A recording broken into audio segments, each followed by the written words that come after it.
Stick around for the end of this video. I'm going to show you a way that racking up charges on your credit card can actually help you invest.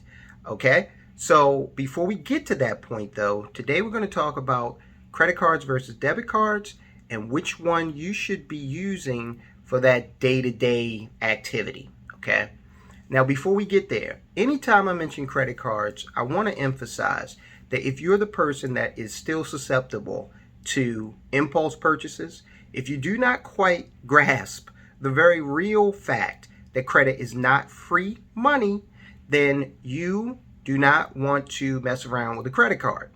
You want to get some self-discipline and self-control before you do that, okay? Before you get involved with credit. Because if you cannot pay that balance off in the 30-day cycle, then you're going to be charged interest. And that interest is going to get away from you. And you're going to be stuck paying minimum payments, and the items that you purchased are going to be they're going to be more expensive effectively. And you're going to be a slave to a credit card company. And I don't want to see that happen to you. So if you're not there yet, you can watch the video. But you got to get to a place where you understand the ramifications of credit before you get into it. Now, for everybody else who does have that self-discipline and who has matured to that point, then this is going to be great for you.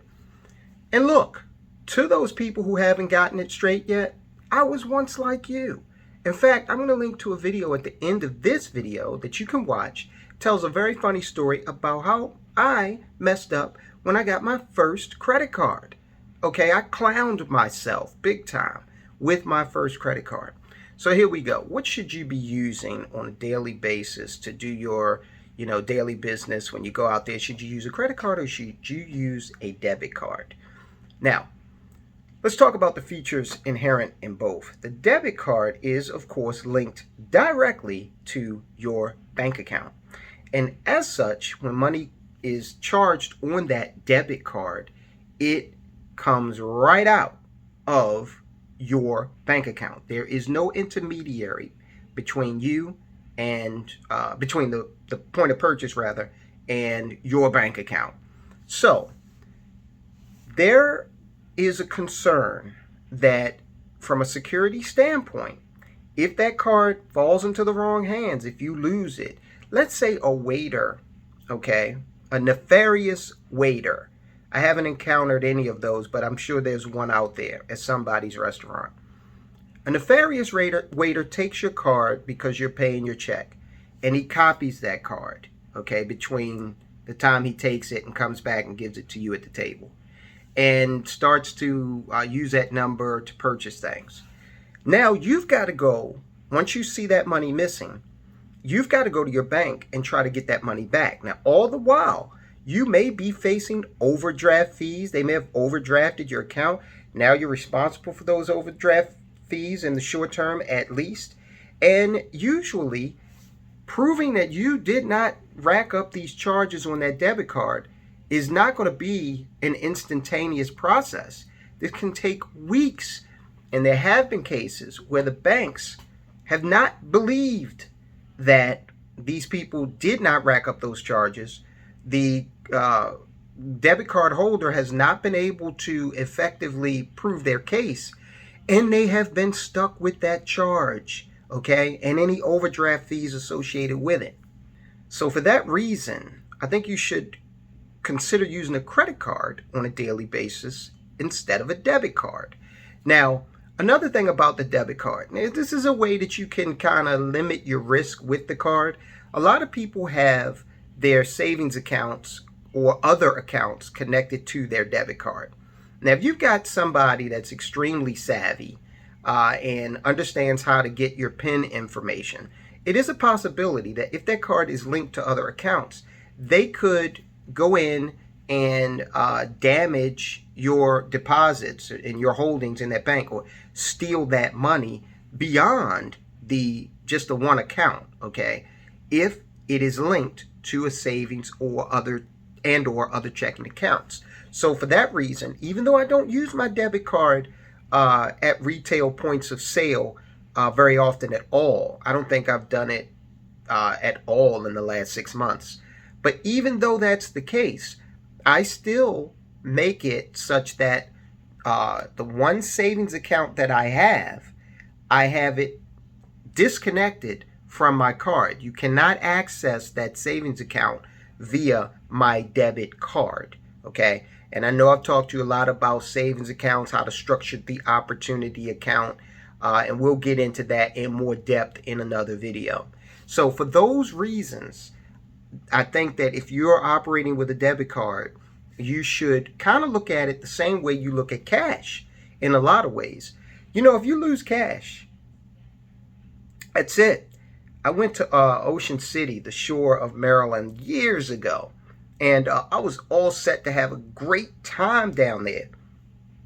I was a college student. I had a pocket full of cash. I had about $80. Anyway, that was a lot of money then, especially because our room was already paid for. We were staying with friends.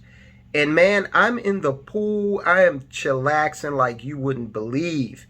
And my brother, who was there with me, he said, "Hey, where are your jeans?"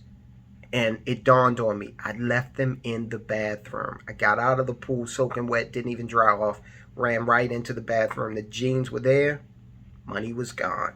Had to get in the car and go home because we didn't have any money left, okay, for the weekend. So the point I'm making with that is debit cards are a step up in security from cash, but it's just like 1 or 2 steps. It's not really a lot when you consider what you might have to go through in explaining to your bank that you didn't make these charges. And again, even if they agree, this could take a long time for you to get that money, to see that money back in your pocket or on your account, in your bank account.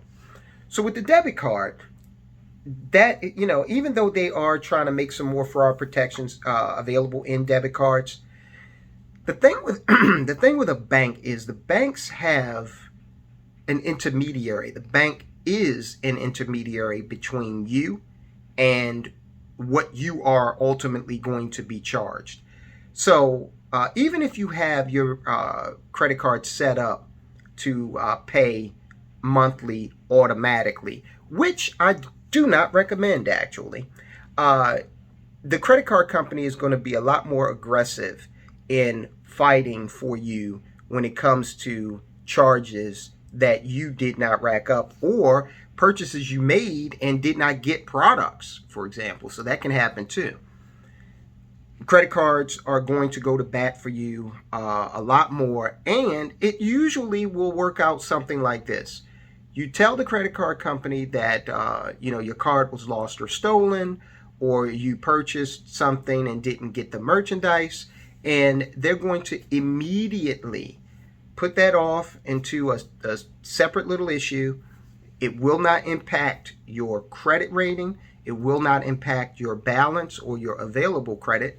And that'll be the end of it in most cases. So it's highly secure when compared to a debit card. So for those reasons, we recommend that you actually go ahead and use the credit card for your daily carry, and you pay off the balance within the 30-day cycle. So that would mean you treat that debit card, that credit card, you treat that credit card just like you would cash or the debit card, and that you don't spend what you don't have. And that doesn't take that much discipline. It just takes a little bit of discipline, and most people are capable of that. So we here at Money Changes Everything do not get off on this kick where, oh, all credit cards are bad, you don't need a credit card. No, you just need maturity and self-discipline.